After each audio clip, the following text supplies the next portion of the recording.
Salmo de número 12,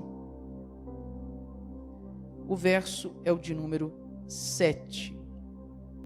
Diz assim o texto: Tu as guardarás, ó Senhor, desta geração nos preservarás para sempre.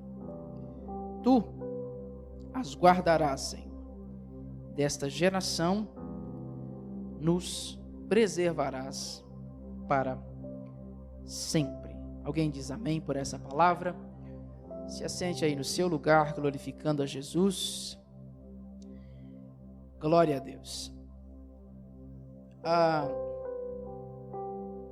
Salmo de Davi, salmo escrito por Davi, e o contexto que envolve essa oração, essa petição, é nada mais, nada menos que uma decadência moral, espiritual, que afetava a sociedade do tempo de Davi.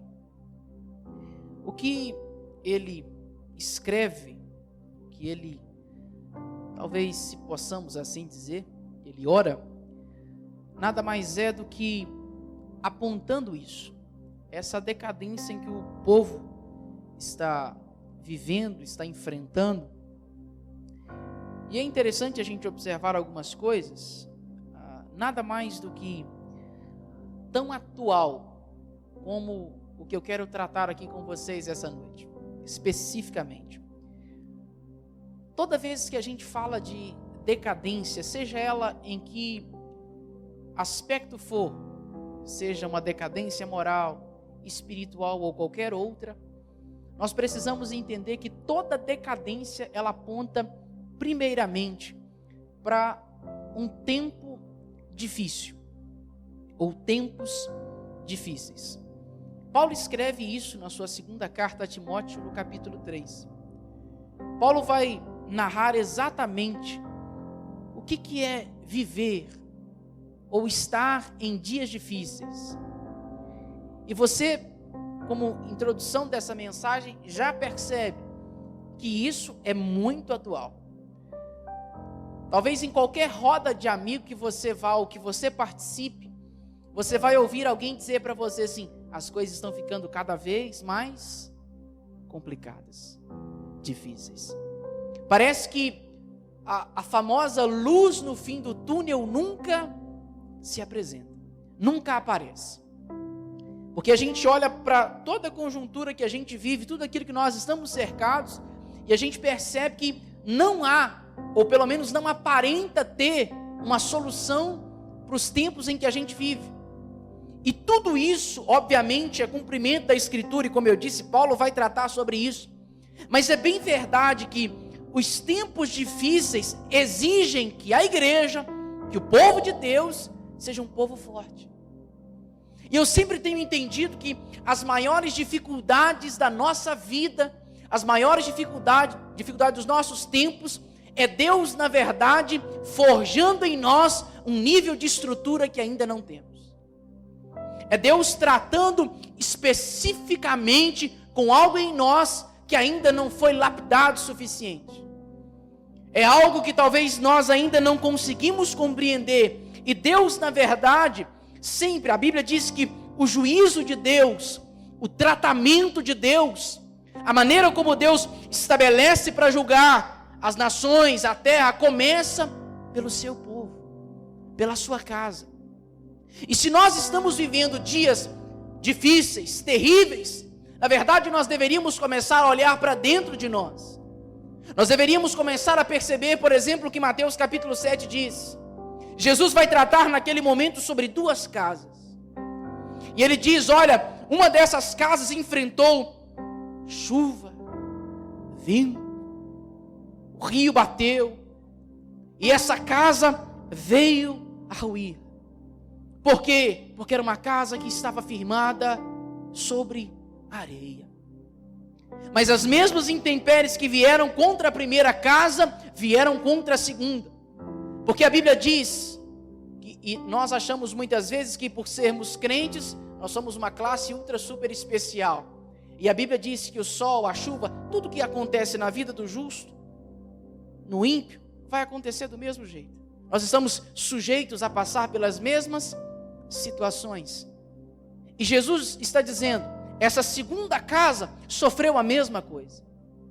Porém, depois de tudo isso que ela sofreu, ela não caiu. E o segredo é Jesus dizer assim, olha, porque essa casa estava construída, firmada sobre a rocha. E o que nós muitas vezes nos esquecemos é que o sofrimento ele vem para revelar o nosso fundamento. Todas as vezes que você experimentar e viver situações difíceis na sua vida, o que está sendo provado ali é onde você está firmado. Em quem você está firmado, ou em que você está firmado.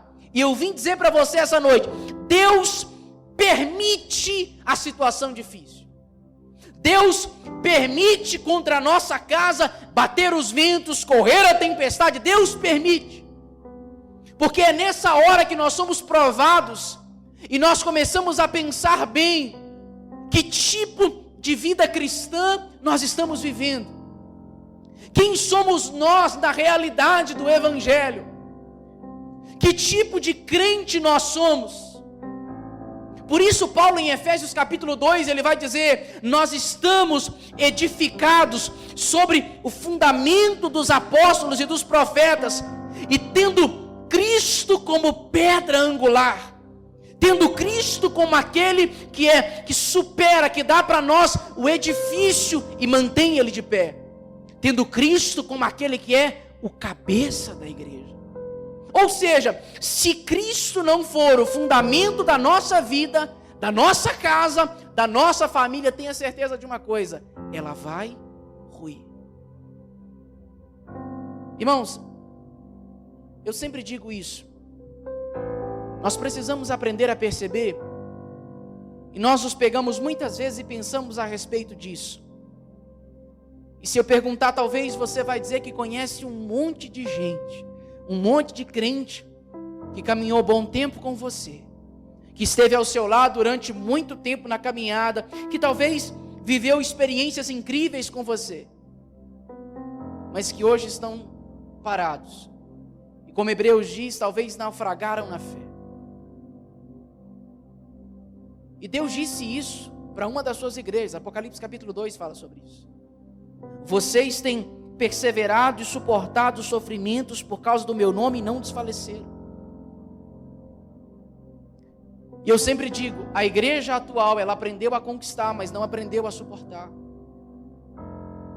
Nós aprendemos a fazer, e há pouco tempo teve aí a canção daquela menina lá do Marajó, campanhas para nós mesmos, cultos para nós mesmos, tudo é sempre para nós, porque a nossa ideia é a fim de que recebemos algo de Deus, de que nós conquistemos algo do Senhor, de que nós vamos possuir e adquirir tudo isso. E na verdade não importa o quanto você conquista, o quanto você tem. Não importa se o seu nome é grande demais, se você tem fama, tem sucesso, tem dinheiro, o carro do ano, a casa extraordinária, nada disso importa. Se na primeira tempestade que bater na sua porta você não conseguir suportar, se a primeira guerra que aparecer no seu casamento você não permanecer de pé, se a primeira dificuldade que aparecer você não conseguir permanecer, Jesus no seu sermão escatológico ele diz, Mateus 24, aquele que perseverar, o que é perseverar, irmão? É permanecer com esperança, até o fim será salvo. A ordem de Jesus não é caminhar até a metade do caminho, até onde você acha que dá na sua telha de caminhar, não é isso. O padrão de Jesus é que a igreja seja uma igreja perseverante, que persiste, que permanece, que caminha até o fim. Pastor, mas está difícil demais. Davi estava vivendo a mesma coisa. O que ele está apontando é isso, momentos difíceis, momentos de tribulação, de guerra. Mas ele disse, nós somos daquele que vamos permanecer preservados por Deus. Então difícil está para todo mundo, irmão. Tem pessoas que se você for chegar diante dela, ela não vai contar um testemunho, é um testemunho. Tanta perseguição, tanta guerra, tanta batalha, tanta situação difícil, mas está permanecendo, está de pé. O Evangelho não te isenta do sofrimento terreno. O Evangelho te isenta do sofrimento eterno. De sofrer aqui na terra, de padecer. E eu preciso dizer isso. Jesus chamou os seus discípulos de bem-aventurados em uma situação. Você gosta muito de dizer isso. Eles se achavam dignos de padecer pelo nome de Jesus. Irmão, pelo amor de Deus, eles se sentiam alegres e felizes. Por quê? Porque quando falava assim, vocês são aqueles lá do caminho? Somos. Arrebentavam com eles. Os caras ficavam felizes. Eles ficavam felizes por quê? Porque sofriam pelo nome de Jesus. Aí vem Mateus no sermão das bem-aventuranças. Jesus diz tudo aquilo. Ah, bem-aventurados vocês quando? Quando vocês chorarem. Bem-aventurados vocês quando por causa do meu nome vocês forem injuriados. Bem-aventurados são quem? Aqueles que sofrem. Esses é que serão consolados. E aí a gente inverte a ordem de tudo. Por quê? Porque a gente tem na mente, na ideia de que padecer, sofrer pelo nome de Jesus, ou mediante a uma sociedade como nós estamos, não vale a pena. Não para quê?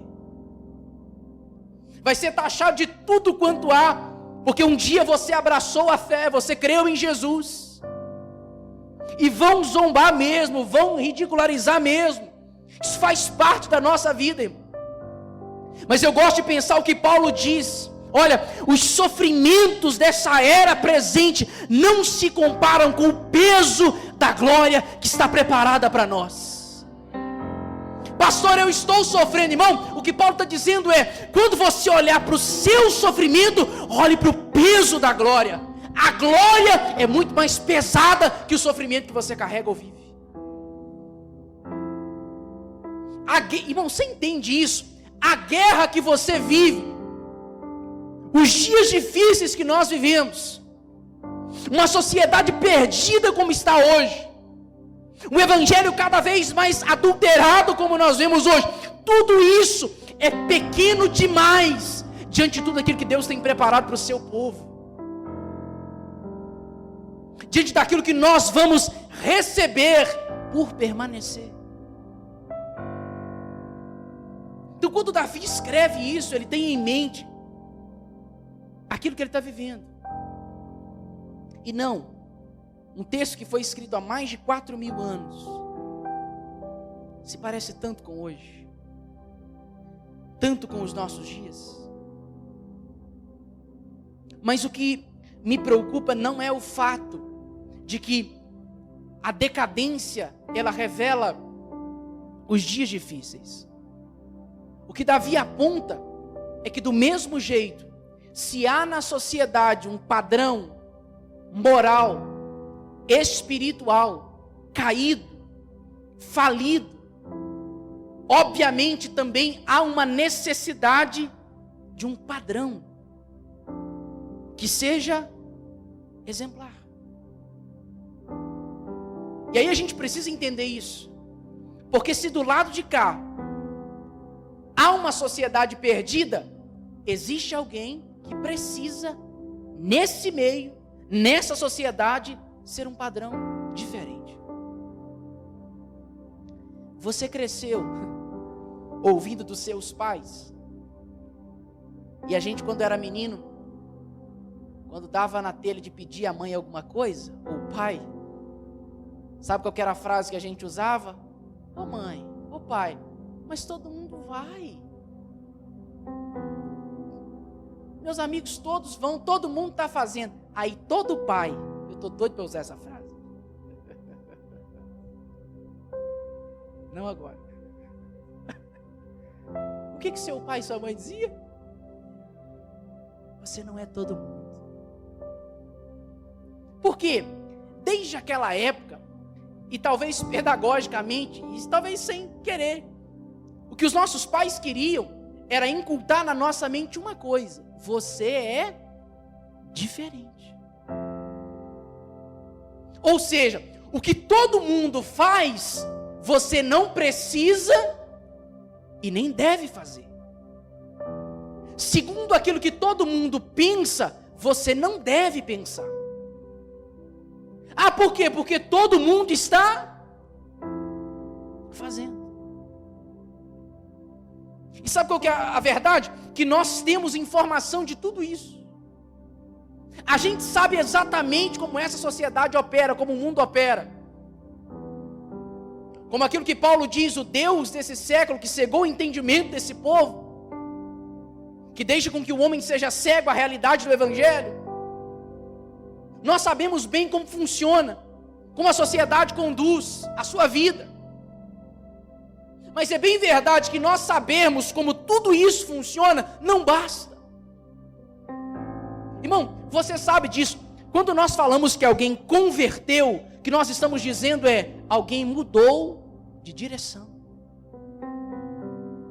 Ele seguia um determinado padrão, ele seguia um determinado jeito de se vestir, de falar, de pensar, de acreditar. Quando ele se converte, ele está dizendo o seguinte: a partir de agora, como todo mundo faz, ou como eu fazia, eu não faço mais. E eu posso dizer para você, algum tempo atrás eu me peguei pensando sobre isso. Em toda a Escritura, Deus sempre se serviu de exemplos humanos. De Gênesis a Apocalipse, a Bíblia é cercada de exemplos. Se você falar de fé, você tem um exemplo. Você olha para a vida de Abraão. Se você falar de um homem que era segundo o coração de Deus, você se lembra de Davi. Todas as vezes que Deus olhava para a humanidade, que Deus olhou para o homem, Deus tinha ali um exemplo. É só você olhar no princípio da criação. A Bíblia diz que Noé foi um homem justo em suas gerações. Noé não foi um homem justo em sua geração. Você consegue entender isso? Entrava uma geração, Deus olha para a terra e fala assim: eu preciso de um homem justo. Onde ele achava? Se passou uma geração, Deus olhava para a terra e dizia assim: eu preciso de um padrão de justiça. Ele olhava para quem? De geração em geração, aquele homem era um padrão, um exemplo a ser notado. Deus fez e falou a mesma coisa a respeito de Jó. Você já parou para pensar o que é Deus? Deus dá testemunho de você, meu irmão. Deus olhar e falar assim: eu estou procurando na terra um homem justo, íntegro, reto, que se desvia do mal. Quem é que eu vou achar? Já achei. Quem é Deus? É Jó. Pare para pensar. Deus estabelecer você como um padrão de justiça, de retidão. E você vai lá dizer: pastor, eu sei, a gente não é perfeito. Não é. Mas Paulo teve a audácia de bater no peito e dizer assim: olha, se vocês querem ser como Cristo, olhem para mim. Se vocês querem ser e seguir a Ele, vocês têm um padrão. E nós precisamos ter o entendimento disso. Se o mundo vive num padrão de pecado, a igreja ainda vive num padrão de santidade. Se o mundo ainda prega tudo aquilo que é contrário à Escritura, irmão, a igreja sempre vai na contramão. A igreja sempre vai ao contrário daquilo que está sendo ensinado e dito. Porque o nosso padrão não é terreno, ele é celestial. O nosso padrão não é as filosofias humanas e mundanas, é a palavra de Deus. E se a palavra de Deus diz para mim e para você que é pecado e ponto. Se a palavra de Deus não concorda, quem é que sou eu para concordar? E nós precisamos entender isso. Tem coisas que não funcionam, não acontecem na base do clamor, querido. Obviamente a oração é poderosa, sim. A oração funciona. Mas existem coisas que não é oração, não é clamor. É vida prática, é dia a dia. E aí às vezes nós estamos clamando por a Deus. Irmão, transformar o mundo, eu sei que o Evangelho, a libertação, é o efeito prático do Evangelho, eu sei disso. O que eu estou dizendo é, nós precisamos entender como que o mundo vai conhecer a Jesus. Como que o mundo vai conhecer um padrão de santidade, de justiça, de misericórdia. Querido, por favor, Jesus está entre nós através do seu corpo, que é sua igreja. Por que é que Paulo vai dizer que nós somos cartas? O que é que você faz com uma carta? Você lê. Pastor, o que o senhor está dizendo? O mundo está lendo a sua vida, irmão. Que conteúdo estão lendo quando olham para você? Será que quando olharem para a minha vida vão dizer, ali vai um homem com um padrão de misericórdia, de justiça, de perdão, de amor, de santidade? E às vezes nós estamos clamando e não estamos praticando. E se tem uma coisa que a gente precisa entender é que não adianta reclamar quando você não coloca em prática aquilo que a Escritura diz. E nós precisamos ter esse entendimento. Aí você vai lá dizer, pastor, mas você sabe, né? O homem é falho. O homem é pecador. Eu sei. Você está ouvindo um pecador essa noite. E às vezes a gente diz assim, não, então Jesus é o nosso modelo? É claro. O padrão perfeito é Jesus? É Jesus. Óbvio. Mas o mesmo Jesus disse assim, um dia para os seus discípulos: quem os homens dizem que eu sou?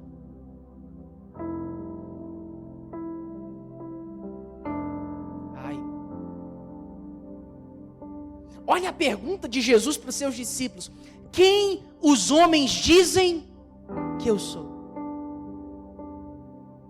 Nas entrelinhas do texto, o que Jesus está dizendo é: eu estou preocupado em saber o que os homens estão dizendo ao meu. A pergunta é: se Jesus, que era santo, que era Deus entre nós, que era puro, que era limpo, estava preocupado com a opinião dos homens, por que nós que somos igreja dele não vamos preocupar? Se Jesus, que era Deus entre nós, ele olha para os seus discípulos e diz assim: olha, eu quero saber o que os homens têm falado a meu respeito. Aí vem a gente. Quero saber o que o povo fala a meu respeito. Não estou nem aí para o que os outros pensam. E na verdade, isso muitas vezes, nós usamos esse tipo de expressão para favorecer o nosso pecado. Para favorecer ou esconder os nossos erros. Enquanto na verdade, eu repito e digo para vocês, Deus sempre olhou na terra e se serviu de um exemplo. E se ele olhar para essa igreja essa noite, será que nós temos a coragem de dizer como o nosso Jesus, o nosso modelo, o que é que os homens dizem a meu respeito? O que os homens estão falando hoje a meu respeito, sobre a minha vida? Provérbios diz que o bom testemunho vale mais do que prata e que o ouro. O que você carrega na sua vida, e há uma tradução que diz, o bom nome vale mais do que a prata e o ouro. O que você carrega como padrão de Deus é o testemunho que você dá. é o padrão que você estabelece. Cuidado, porque você vai ser julgado pelo padrão que você estabelece. Por isso Jesus disse assim: olha, se você olhar para o seu irmão e perceber que no olho dele tem um cisco, toma cuidado, porque talvez no seu tenha uma trave. Se você olhar para ele e perceber que há algo de errado nele, antes de você querer apontar a ele o erro que você vê, olhe para dentro de você. Aí vem Paulo em 1 Coríntios assim: examine-se o homem. A nossa régua, a nossa métrica é sempre o outro. O nosso padrão de julgamento é sempre o mais alto possível quando se trata do outro. Quando ele por alguns instantes sai fora do padrão que nós temos como bíblico, como perfeito, e é problemático. Por quê? Porque quando se trata do outro, nos falta misericórdia. E quando nós olhamos para a nossa vida, pelo contrário. E a gente sempre vai dizer: poxa, pastor, mas Deus é misericordioso, perdoador, longânimo. A gente começa a citar todos os atributos de Deus. E se a sociedade é uma sociedade perdida, e se você foi encontrado por Jesus, irmão, qual é o padrão da sua vida?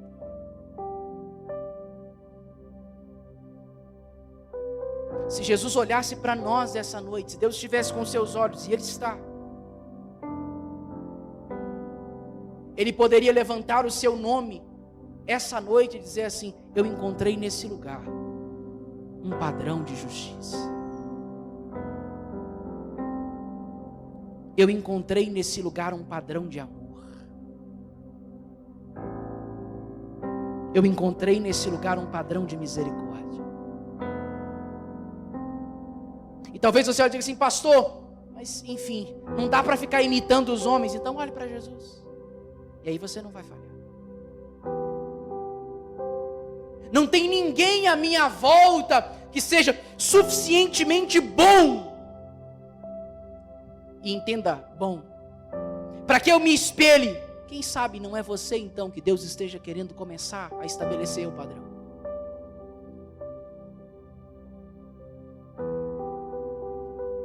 Não tem ninguém que presta para nós muitas vezes. E você? Ah, ninguém ora. Ore você. Ninguém se santifica mais. Santifique-se você. A prática da leitura bíblica, da meditação, acabou. Leia você, medite você. A generosidade está cada vez pior. Então seja você um homem, uma mulher generoso. Quem sabe nesses dias Deus não esteja olhando para nós e dizendo isso, querendo que nós possamos começar a compreender que nós somos o padrão para uma sociedade perdida. O mundo está nos lendo, estão olhando para a nossa vida, querido. E será que nós estamos olhando para aquele que de fato pode nos moldar todos os dias e nos transformar à sua imagem? Será que nós temos sido homens e mulheres que o mundo tem lido e tem visto o nosso Jesus?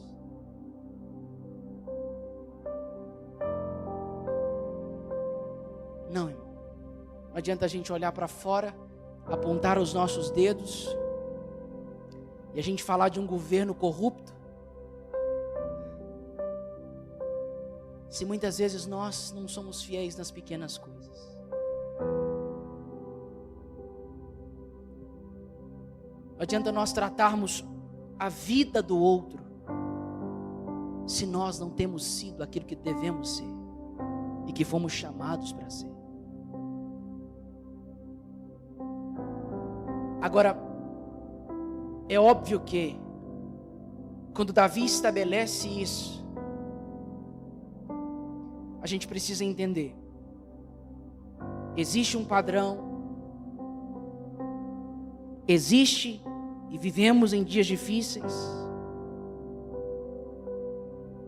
mas a verdade é que, se é que eu posso dizer, um dos meios que a sociedade pós-moderna usa, e a gente vê muito isso. Você já deve ter ouvido a ideia do quê? Do lugar de fala, né? Você só pode falar daquilo que você teoricamente vive, ou passa, ou enfrenta.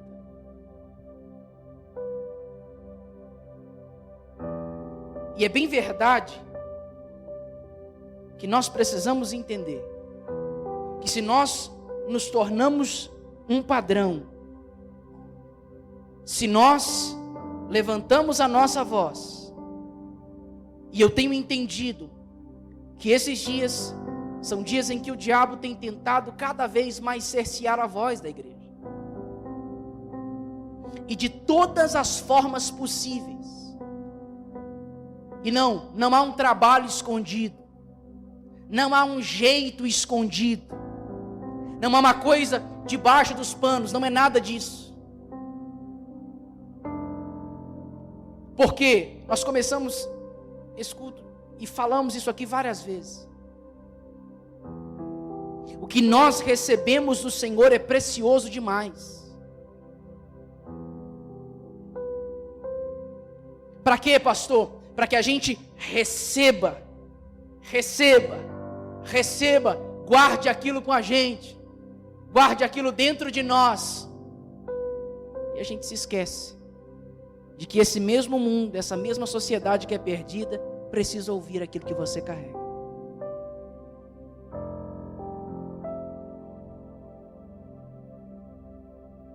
E é óbvio que o diabo vai tentar calar, é óbvio que o diabo vai tentar cercear a voz da igreja. Porque, irmão, quando a palavra de Deus, quando o evangelho que é simples, genuíno e poderoso, ele penetra no coração de um homem, meu irmão,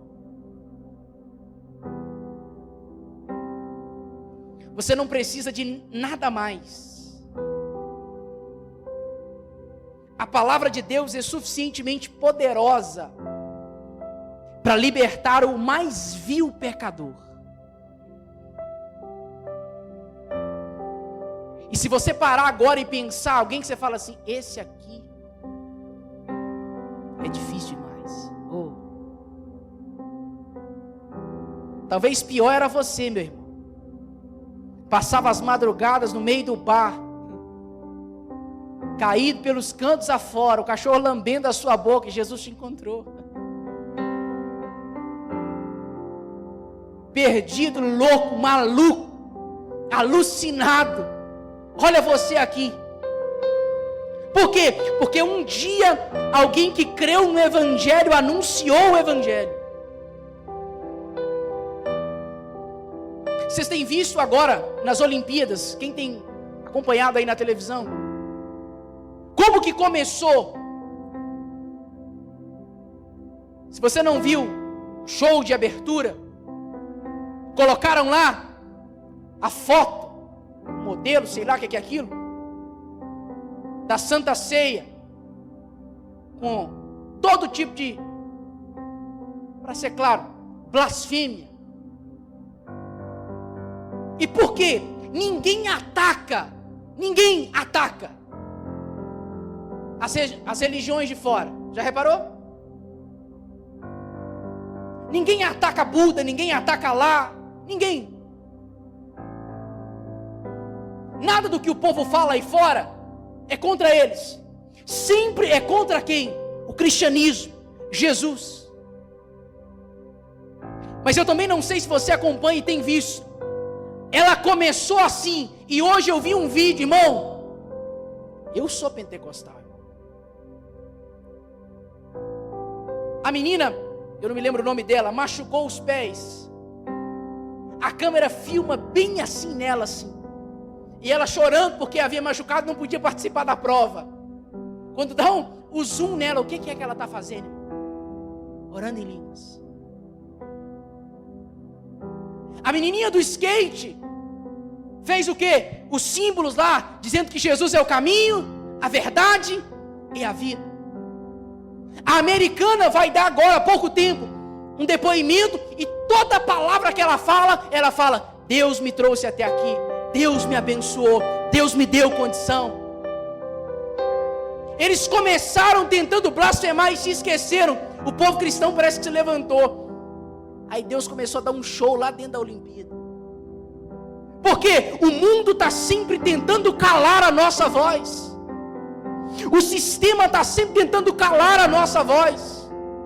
O sistema está sempre tentando dizer: esse povo é bitolado, alucinado, louco. Que mané Jesus o quê? Evangelho o quê? Cristianismo o quê? E Deus sempre tem os seus meios nesses momentos, irmão. Deus sempre tem homens para isso.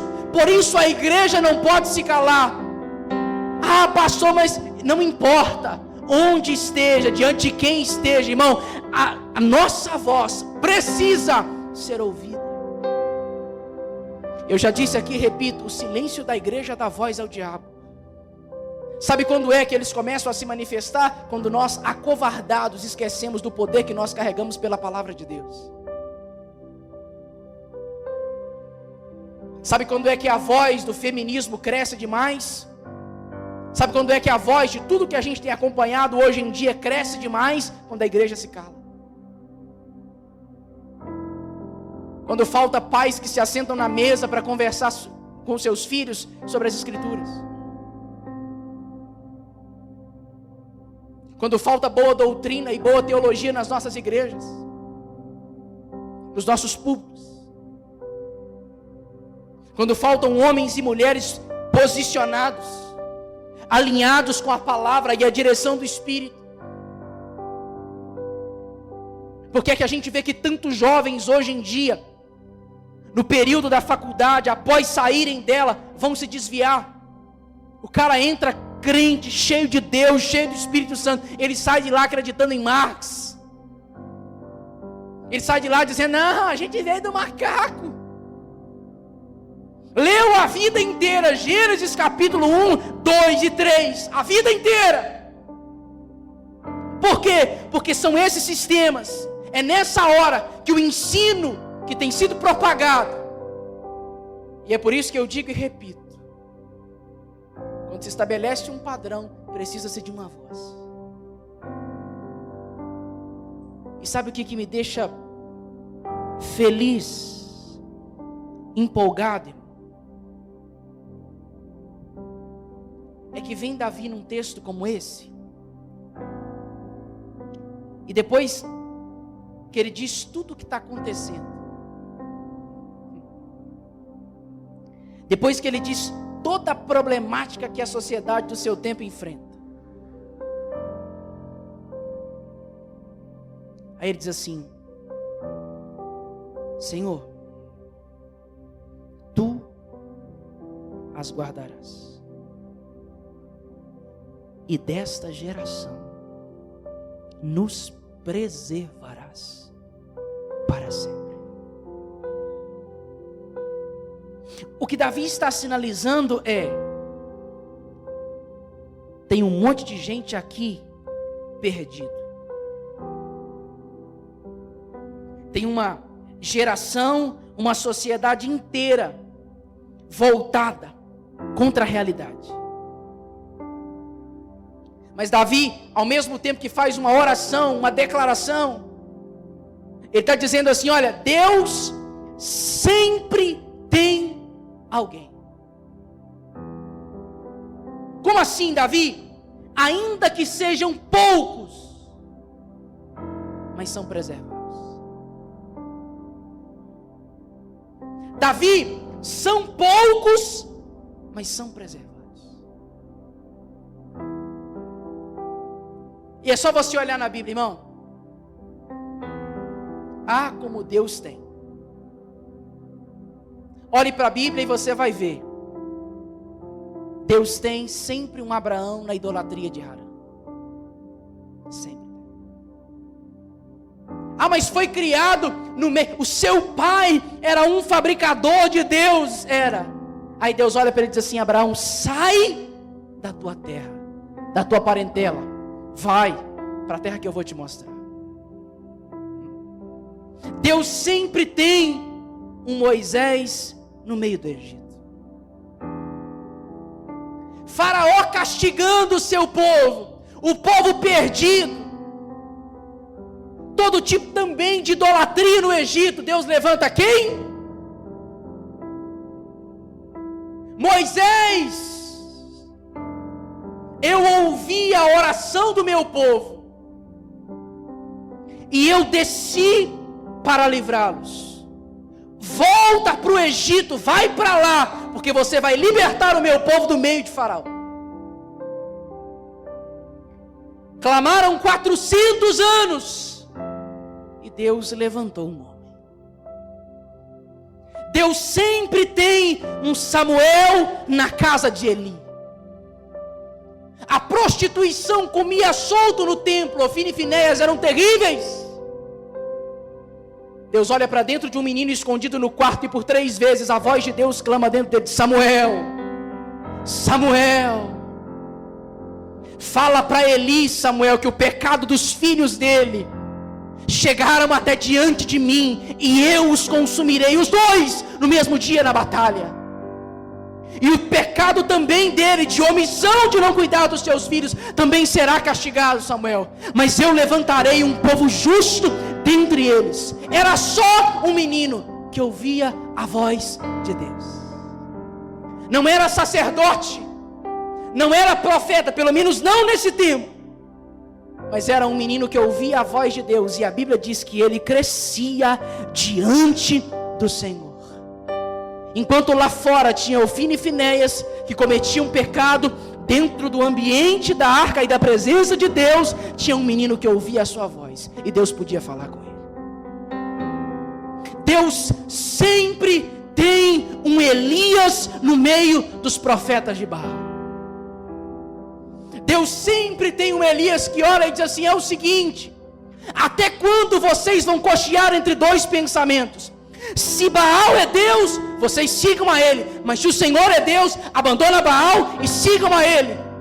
Aí ele bate no peito e diz assim: querem saber de uma coisa? Vamos todo mundo para o alto do monte.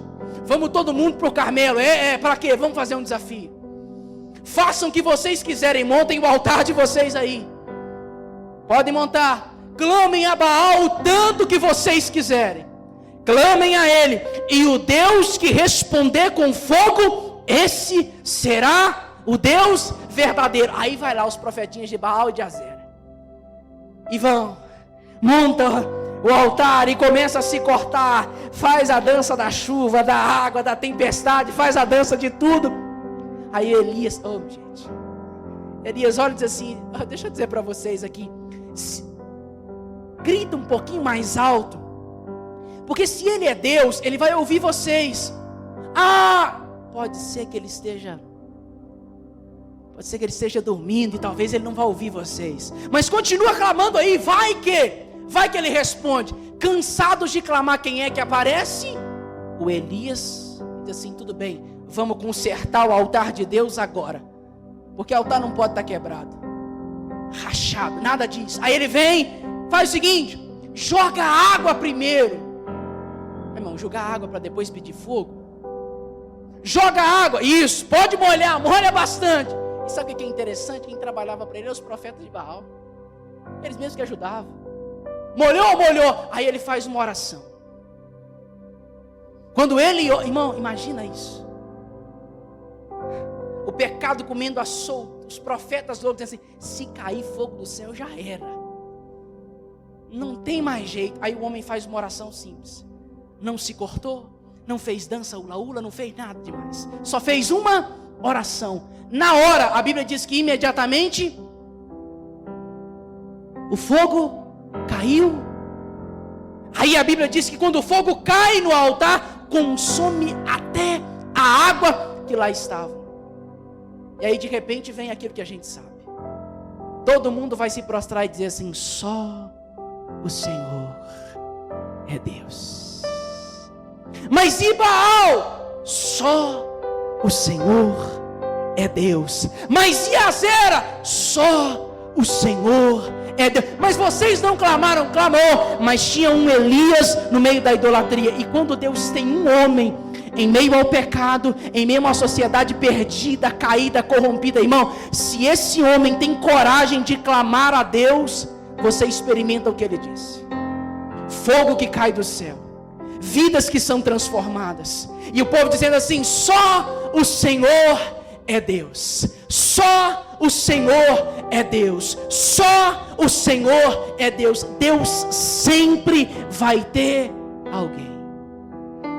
Um dia o profeta chegou e disse assim, mesmo Elias: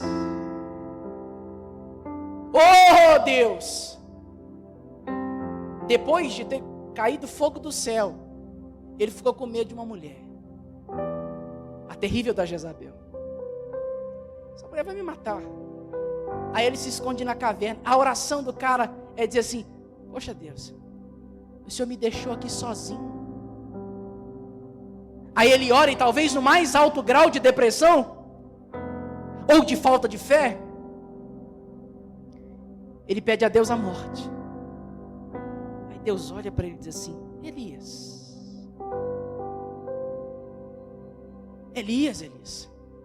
tu é um profetão, Elias. Tu acabou de orar fogo cair do céu. Você está com medo de Jezabel? É óbvio que eu estou conjecturando.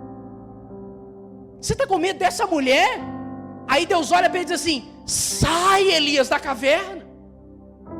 Por quê? Porque assim como você, tem outros 7.000 que não se dobraram a Baal. Meu irmão, posso dizer para você, Deus sempre tem alguém, mas não é só você. Ah não, dá bem uma olhadinha para o lado aí, irmão. Olha bem para esse irmão que está do seu lado. Quem sabe você não esteja olhando para um Elias aí agora. Você está pedindo: Deus me mata porque eu estou sozinho. Está dizendo: não, sai da caverna. Você não sabe, mas você é um instrumento para uma geração perdida. Você pode ser alguém que Deus esteja levantando nesses dias, nesse tempo. Você pode pedir: Deus, eu não quero saber de mais nada. Não quero saber de igreja, de pastor, de membrar, de congregar. Não quero saber disso. Deus está dizendo: sai da sua caverna hoje. Levanta a sua cabeça. Para de mimimi, meu irmão, para com isso. Deus tem, eu repito o texto para a gente encerrar: tu as guardarás, ó Senhor, desta geração, nos preservarás para sempre. Você é um preservado por Deus desses dias. Se o mundo está perdido, você é um preservado. Se o mundo está em pecado, você anda em santidade. Se o mundo não crê, você crê. Se o mundo não ora, você ora. Você precisa voltar a crer de novo e a entender isso. Nós somos a geração de preservados por Deus. É você. Então não, nada de você olhar para a sua caverna e achar que Deus está querendo que você se torne alguém escondido. Profetas autênticos e genuínos não foram feitos para ficarem escondidos. Homens que carregam uma palavra de Deus não podem cessar a sua voz. E eu sei que nesses dias Deus tem os seus. Deus tem um povo separado e preservado. Você acredita nisso? De verdade? Fica de pé no seu lugar, deixa eu orar com você agora.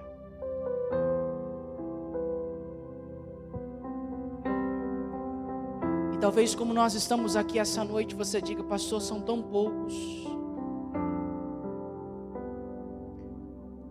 São poucos, mas são preservados. Você pode ser pequeno em estatura, em conhecimento, em qualquer outra coisa, mas Deus pode estar levantando você. Irmão, não é sobre a nossa capacidade intelectual, física, financeira. Não é nada disso. Tudo é resultado da ação do Senhor em nós. A capacidade vem dele. O poder vem dele.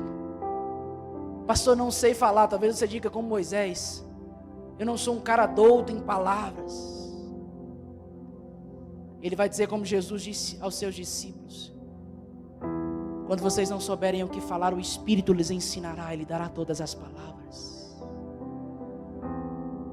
Feche os seus olhos no seu lugar, curve a sua cabeça, mas ore comigo essa noite.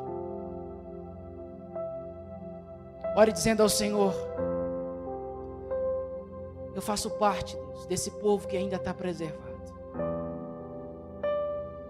Eu faço parte ainda dessa geração que permanece ouvindo e obedecendo a sua voz, a sua palavra. Eu ainda estou disposto a me manter fiel aos teus preceitos, às tuas ordenanças.